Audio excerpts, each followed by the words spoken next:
welcome to Camp Constitution Radio with your host, Hal Shurtleff. This show is heard on WBCQ The Planet every Monday night at 7:30 Eastern Standard Time. WBCQ broadcast out of Aroostook County in the town of Monticello, Maine. And it is brought to you by Camp Constitution, which, among other things, runs a week in a day-long family camp. We just had our 2016 camp just a few weeks ago in Towanipi Christian Retreat Center in Ringe, New Hampshire. And next year's camp will run from July 2nd to the 9th, 2017, same location. And we've already lined up a couple of great guests, Larry Pratt of Benelux of America, and Mrs. Kris Mineau will be returning for her 4th year.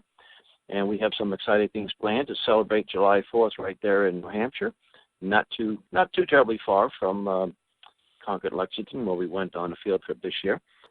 I also want to mention that on our website, campconstitution.net, you'll find the Sam Blumenfeld archives. Sam donated his library to me, and for the last 6 months, actually for the last year or so, we've been going through a lot of his materials and uploading them on the website, the Sam Blumenfeld archives. And I was very pleased to learn that in the months of June and July, we received over 137,000 views from around the world, mostly, of course, in the United States. But I'd like to think that this show that's aired all over the world on shortwave, no doubt would help to beat that. And why should you go to the Sam Blumenfeld archive? Well, there's just so much great references there, research. If you want to teach your children how to read phonetically, you can go to the Alphaphonics, and there's 128 lessons in video and audio, as well as Sam's Alphaphonics and PDF version. You can also teach yourself cursive and teach others how to write cursive. Sam was always a big stickler for cursive first, which I agree. And you can also learn some basic arithmetic from the website, and just so many great resources. So anyway, you can find that on www.campconstitution.net and just look for the Sam Blumenfeld Archive button. Well, I'm very pleased about our guest today. His name is Kris Mineau, and he is the President Emeritus of the Massachusetts Family Institute, MFI, a nonpartisan public policy organization dedicated to strengthening the family and affirming the Judeo-Christian values. I'm reading this right from the Massachusetts Family Institute website, which I recommend you visit. A Massachusetts native and decorated veteran of the United States Air Force, Kris served the nation on numerous global assignments, attaining the rank of colonel in a distinguished military career that spanned the Vietnam conflict and the First Gulf War. A fighter pilot in both the F-4 Phantom and F-15 Eagle aircraft. Kris is a veteran of over 100 combat missions over North Vietnam and one of the few pilots in the world to have survived a supersonic ejection.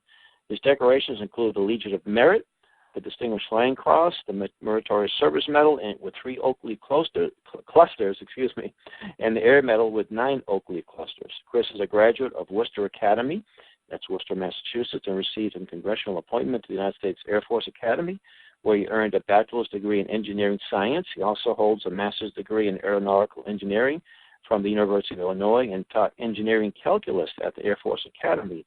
Following his military career, he graduated from Gordon Conwell Theological Seminary in Hamilton. Boy, you have more degrees than a thermometer here. And served as a pastor in his hometown of North Reading, Massachusetts, which is just about 10 or 15 miles out of Boston, north of Boston, at the Trinity Evangelical Christian Church before joining the MFI. Well, welcome to the show, Kris. Well, gosh, Hal, it only took half the show time for that. Well, we got so I probably could have kept on going here, but I had to cut it short. Please. Well, I look at all your decorations. I served. I said I was in a 101st Airborne, and I say riding a helicopter on a machine gun wasn't a big deal to me. But boy, 100 missions flying a jet plane, and MiGs coming at you, that's a little different. So I really have the greatest respect for people who do that.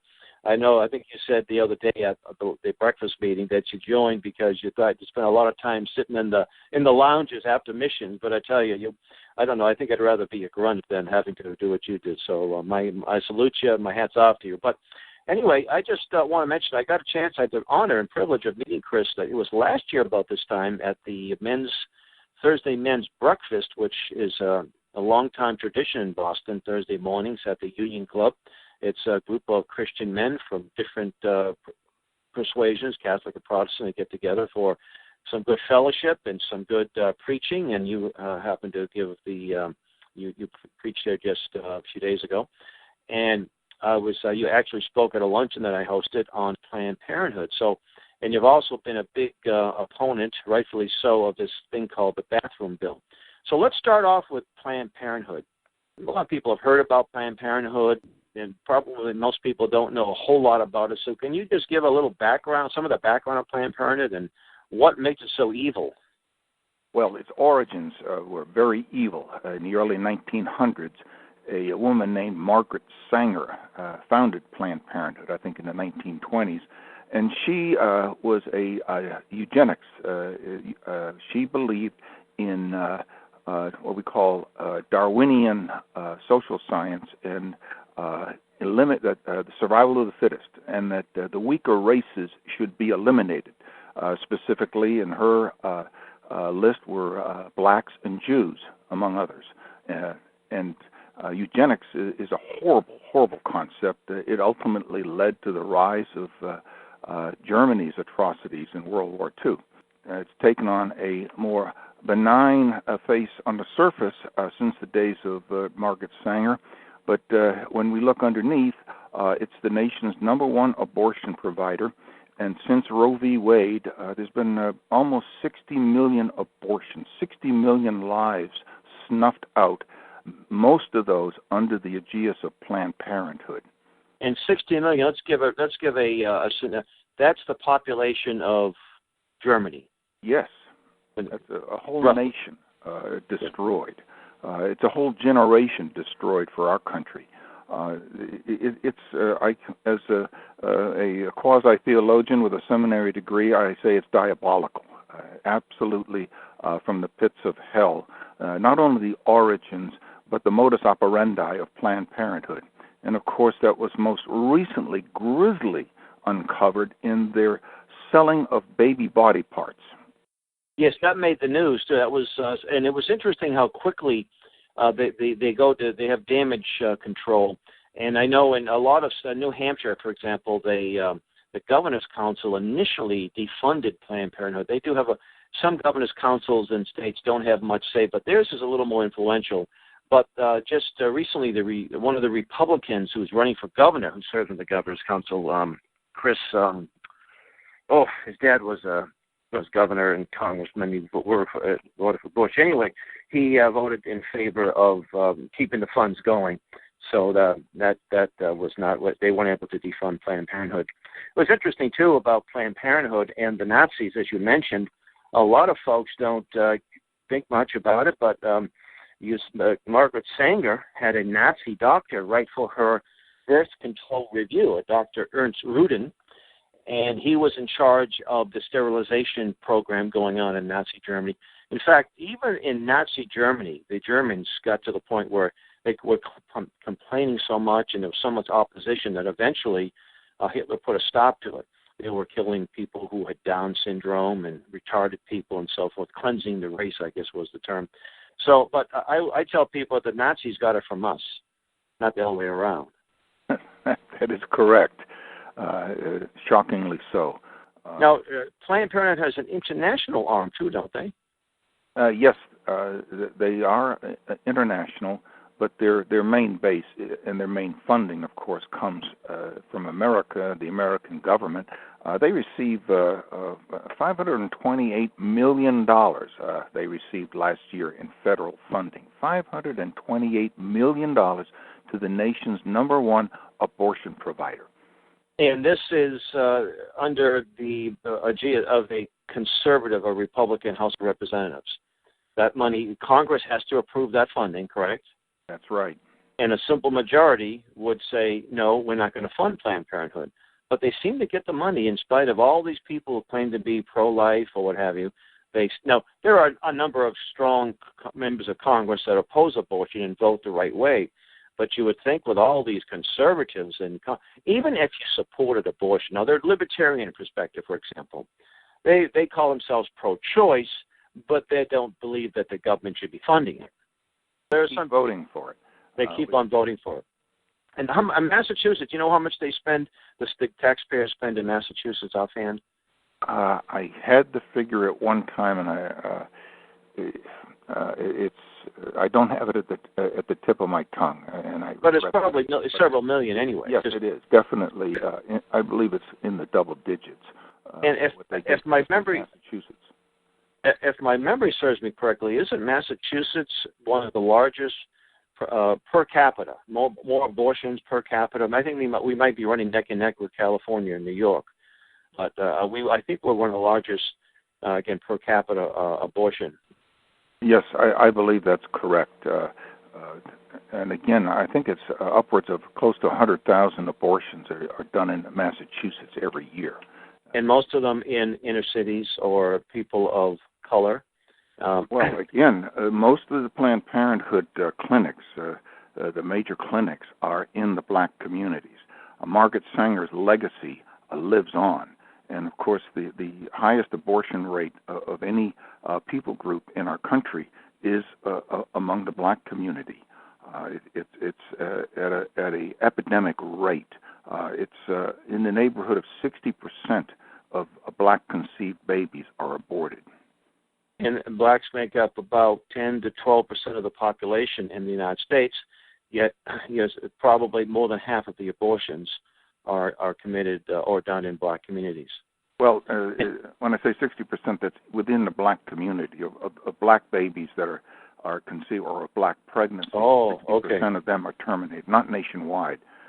So on the national numbers, it's small. A little less, yeah. But in the black community, it's genocide.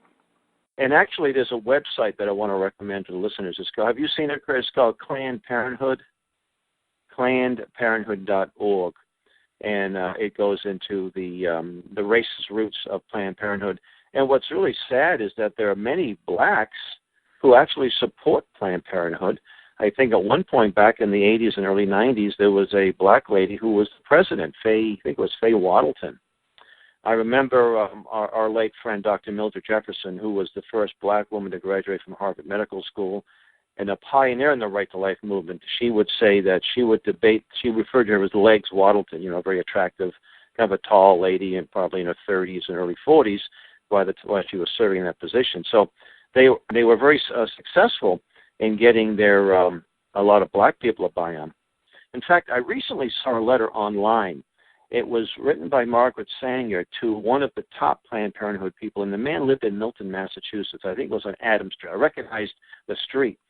And she said something to the effect that we are going to get blacks, Negroes was the term like they use, or colored people, and members of the clergy to promote abortion, and that they wouldn't even figure it out. That we're killing them off, but they don't even figure it out. I'm not quoting it verbatim. I don't know if you're familiar with that letter or those sentiments that she would express. It's a horrific, abortion is horrific nationwide and worldwide. China is just astronomical, of course, because of their one child now recently to two children, but the majority of Chinese parents want boys, and so it's gendercide, the slaughter of girls in the womb because they don't want any girls. And of course, the demographics of the younger generations in China is really getting out of control. It's, I think, about 65%, pushing 65% male and 35% female. A country can't exist with that kind of a imbalance in the genders. You see, when you try to play God, this is the consequence of trying to play God. And these folks think that we're playing God, we're defying Him, and we're going to play God. We're going to be the masters of our own destiny. And this is what happens when you do that. You see populations. In order for an economy to thrive, you need a population to thrive. And when you see Western Europe, the native population is dying. It's an older population. And you're seeing that in the United States, too, especially in some areas. It was an interesting analogy. I was down in Provincetown, Massachusetts, a few years ago with my wife. And for those people who may not know, if you're listening around the world, around the country, Provincetown is the sort of the homosexual playground. The population is 60 to 70% homosexual, if not more. And the high school closed. 2010. Well, of course it closed. I mean, if the most of the population aren't having children, that's going to happen. In the eyes of the left, that's considered a sustainable community, that you have a dying population, no children, and you're not using a lot of energy. So that's great. You're very green, but you're also dying.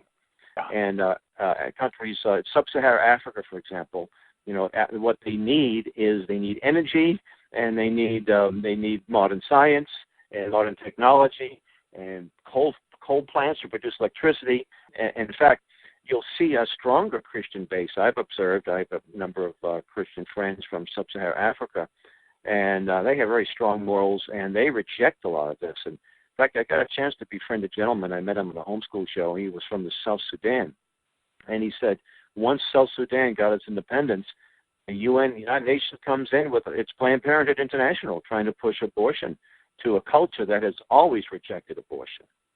So your organization, now what kinds of things does your organization do? I know you're a statewide organization, although I think there's lots of affiliates that directly or indirectly related around the country. So what type of things would you do as the head, or you were heading this Mass Family Institute, to combat some of this?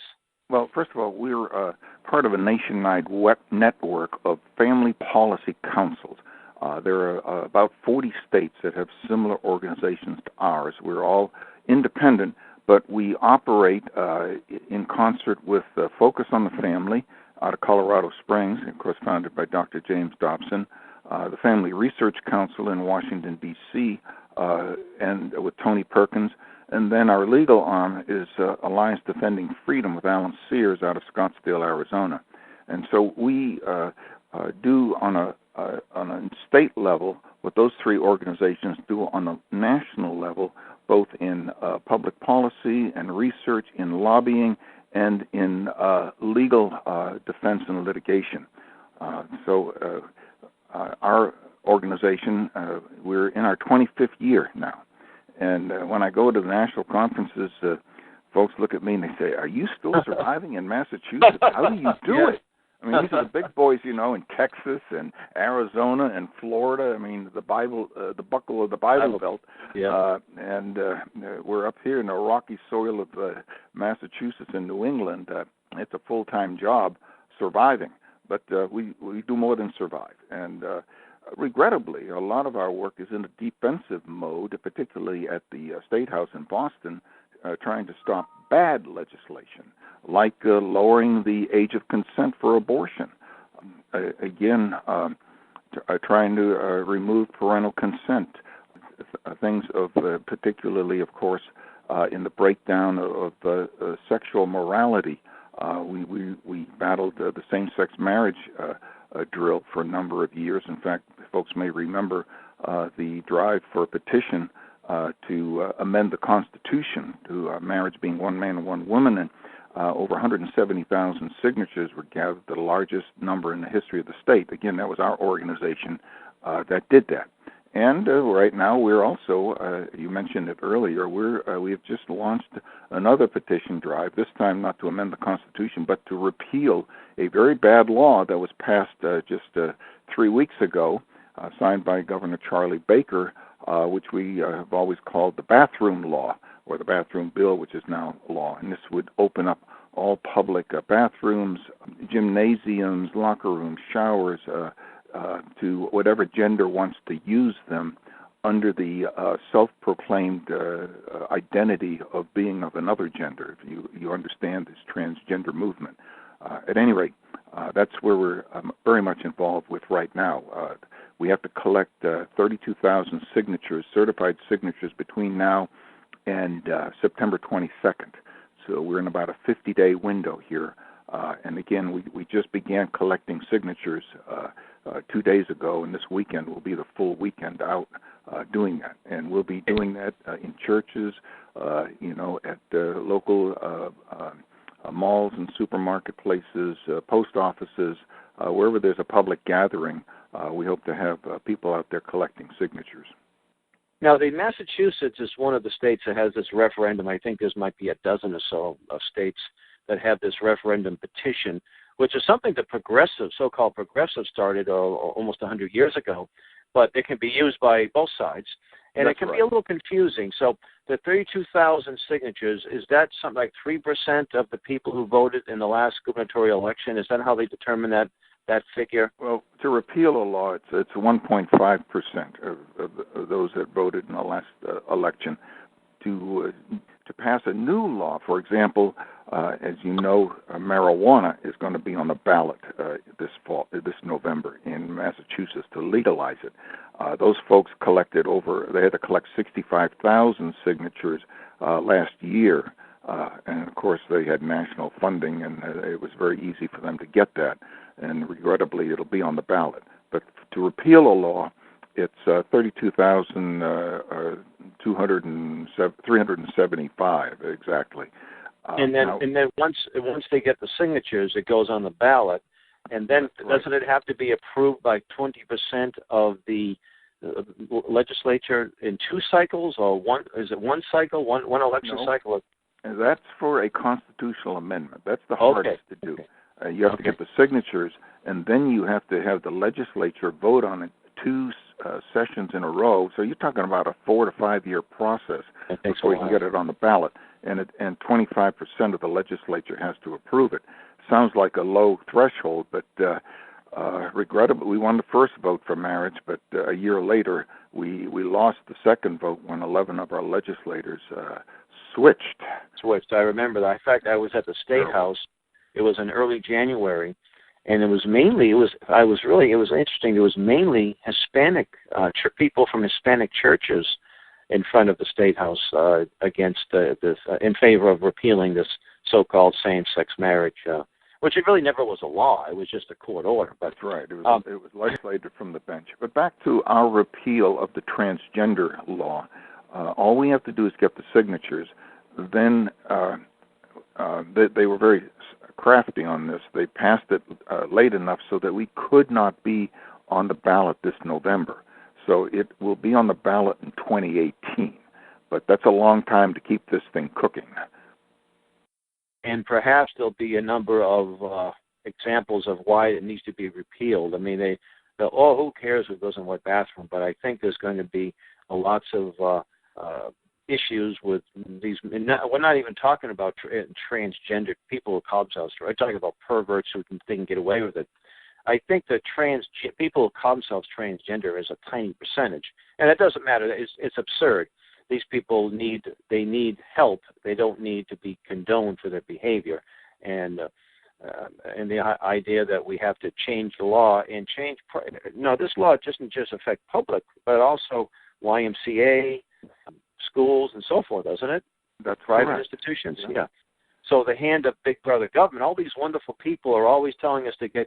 It's fascinating when these pro-abortion people will say, "Get government off my womb."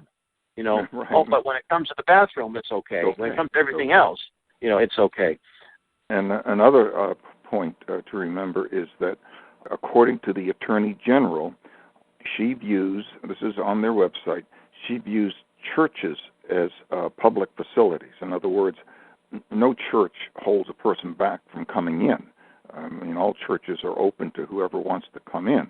But she views that churches then have to open up their facilities, namely their bathrooms and whatever other private facilities they may have, like at a church camp, the showers, to people of the opposite gender, should they want to do that. It looks like a frontal assault on the family. I mean, this is a battle. This isn't just a few crazy liberals with their agenda. And this Attorney General, by the way, she's a lesbian. She should recuse herself from these issues because obviously she's going to be benefiting from these. But she's also very much against the right to keep and bear arms, which is both in the state and U.S. constitutions. But you see, this, and she's a reflect. We look at these folks in office and we say, boy, these awful people. But we put them there. The people in Massachusetts put them there. The same ones that call up the Harvey Carr show and complain. Oh, Harvey Carr is a popular talk show host in Greater Boston. They complain, but they don't do anything about it. So really, it's a reflection of the public because obviously they keep on voting for these folks. And here we have a sitting governor who is a Republican, and he's almost completely in their camp when it comes to these issues. And there's a number of Republicans who are the same way. And we think we vote for the person with the R beside their name, and we think we're going to have some kind of change or something different is going to happen. And I think Charlie Baker happens to be the governor of Massachusetts, and he is, I mean, I think Barney Frank couldn't get away with some of the things. Barney Frank had been a homosexual congressman, and I think he can get away with more than someone with a Barney Frank's perspective. Yes, but I do want to say a little shout-out for the small Republican minority in the House. About 98% of them did vote against the bathroom bill. Now, again, they only constitute about 18% of the State House. So even though they voted really solid as a block against this bill, we couldn't overcome the tidal wave of the Democrats that were for it. I even noticed there was a number of amendments that were offered to sort of water it down and to clarify it, and all of those went done. And there were some Democrats that really surprised me. Mike Rush, for example, who is my Democrat senator, he's usually kind of sensible on some things, kind of a moderate, almost conservative. And it's amazing that the influence. I can't imagine that there aren't that many homosexual voters. But it's really a powerful aspect of I refer to it as the establishment, in both parties. They seem to endorse this and push this. So I don't think there are that many homosexuals that they're worried about losing their vote. I think it's something far beyond that. I think it's just part of the agenda to destroy the moral fabric of our nation. The enemies of our nation know the family is the bedrock, and if they can redefine it and destroy it, then they've accomplished their goal. And they've been doing a good job of it the last 50 or 60 years. Well, we only have 3 minutes left. So, yeah, it's the fastest half hour in radio. So anyway, how can people learn more about, even if they're from other states or other parts of the world, how can they find out more about the Massachusetts Family Institute? What resources do you recommend for them? Well, first of all, we encourage people to go to our website, which is mafamily.org. MA for Massachusetts, mafamily.org, with the old W's in front of it, but you can Google that. It'll come right up. And we've got a wealth of information there about issues that are going on in Massachusetts and what can be done about them. And then as well, we have links to national sites. We also encourage anybody in Massachusetts to go to our new website, which is called keepmasafe.org. Keepmasafe.org. Of course, that stands for we want to keep the bathrooms safe. Keep MA Safe. That's where you can learn all about the new petition drive to repeal the bathroom bill and how you can get involved. And by the way, these bathroom bills are not just unique to Massachusetts. I mean, they're happening all over the country. No, it's a nationwide, actually a worldwide agenda. The bathrooms, the homosexual marriage. And again, I think we want to remember the origins of this really is Karl Marx and socialism and communism that wants to control families from cradle to grave. And people, individuals. And the only thing that blocks them ultimately are families. If they can destroy the family, they can control people from cradle to grave. And that's exactly what they're accomplishing. I think I have living in Massachusetts like you do is like being behind enemy lines. But we see some good signs. There are lots of good people, a lot of believers. But we do need revival. I think that's. And we have to be able to. I mean, we can get angry with these people, but we have to pray that we change their hearts and minds. And we need to do it motivated out of love for all people, compassion for those that are suffering, and love for our nation, the greatest nation on earth. Well, Kris, thank you very much for your time. We'll see you down the road, and thank you, folks, for listening. You've been listening to Camp Constitution Radio on WBCQ The Planet. God bless you and good night.